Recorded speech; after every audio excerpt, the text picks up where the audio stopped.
So this is a juniper that belonged to John Naka. It's one of his earlier trees. It's been in the collection here since the late 80s.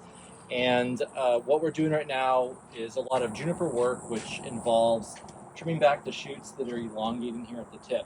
So this is a type of scale juniper, meaning that the foliage is sort of this organization of scales sort of compressed together that sort of extend out in these long sort of shoots here.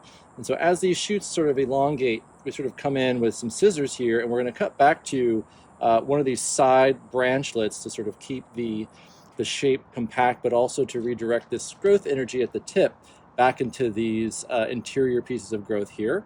And so this is just the standard sort of pruning that we do for junipers this time of the year as they're growing, primarily due to the heat. We sort of tend to wait in the earlier part of the summer or midsummer to do the juniper work because it takes a little while for them to get going.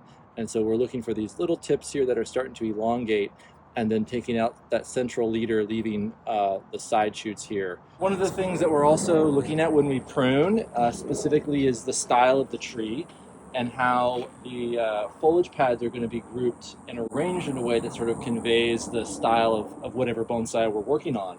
This tree is this really unique raft style, meaning the trunks are all originating from a common sort of linear root system here, and then they're all sort of are coming off of it in these really long, sinuous trunk lines that are sort of evoking a feeling of being near the coast. The rock here, sort of windswept style, what we would call literati or bunjin, this very tall, slender trunk with minimal foliage, and so that's sort of the key.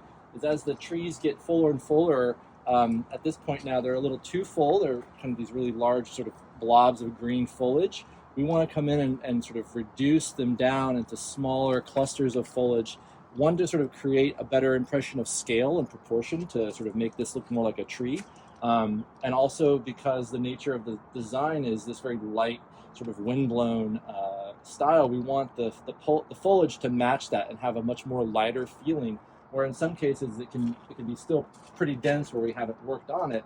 So part of the pruning too isn't just in shortening the elongating tips, but also then sort of thinning and composing the branches in a way to where they give them a lighter impression that's going to match the style of the overall bonsai.